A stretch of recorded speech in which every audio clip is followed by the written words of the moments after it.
In the Hamilton County Sheriff's race, there's a story behind the story. Incumbent Sheriff Jim Neal faces a challenge from his former employee and friend, Charmaine McGuffey. She's suing Neal and the county, claiming she was removed from her position because she's a woman and a lesbian. The sheriff has stayed quiet on the advice of his lawyers until now. I spoke with both sides in exclusive interviews and a deputy who says McGuffey is not fit to be sheriff. This is our vision for a female detox unit. That was Charmaine McGuffey back in 2016, describing what the Women's Recovery Pod at the jail would look like. In 2013, Sheriff Jim Neal took office and made McGuffey the first woman major in the office's history. They'd known each other for decades. Because of how long I've known her, I says in my deposition, I'm not in love with Charmaine McGuffey, but I love Charmaine McGuffey. I've known her so long. You knew she was a lesbian when you put her in as a major? Yes. Didn't bother you? No.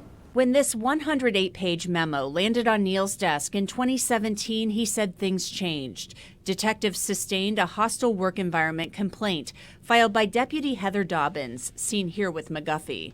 Detectives found McGuffey played favorites, engaged in retaliation, and was dishonest during the internal investigation. Neal said 32 deputies sustained the complaint. That's huge. I had to do something, and I had deputies in my position. I have deputies that I have to protect, but I also have an employee that I highly respect and I had to deal with. Jim Neal says a lawyer with the prosecutor's office, which represents the sheriff, advised him that Charmaine McGuffey was a liability because she was interfering in use of force investigations. McGuffey says she was simply asking questions about those cases, one of which resulted in federal charges.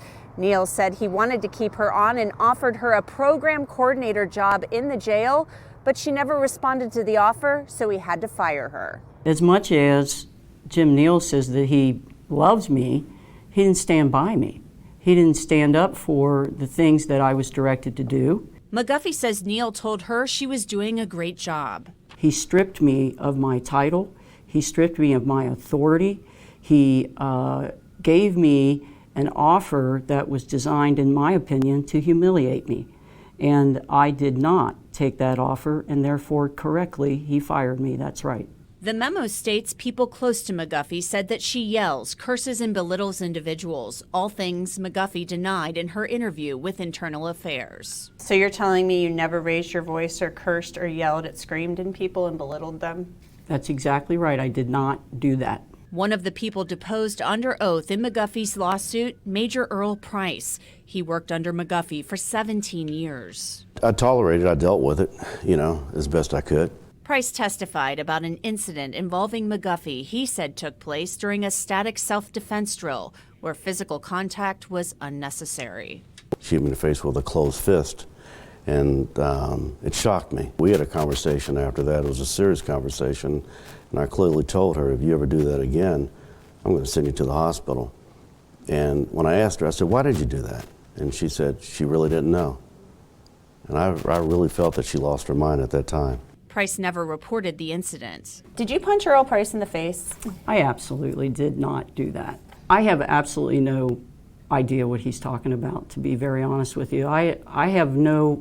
We did hundreds of drills. McGuffey was asked during her deposition whether she had reason to believe the sheriff had animosity toward her because of her gender or sexual orientation. She answered, I don't think the sheriff did.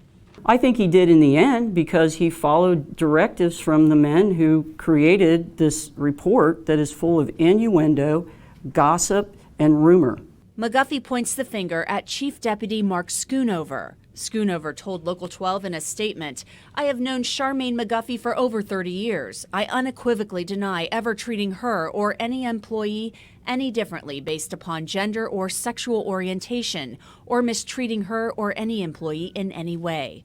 McGuffey was an at-will employee, meaning she could be dismissed for any reason. She's shifting blame instead of accepting being responsible and doing the right thing, she's blame shifting, I feel. Now, I reached out to a current deputy who supports Charmaine McGuffey. That person declined my request for an interview. Depositions in that suit have ended, and Hamilton County is asking that the suit be dismissed. The trial is set for this summer. You can watch the entire interviews with both Neal and McGuffey at local12.com. We'll be right back.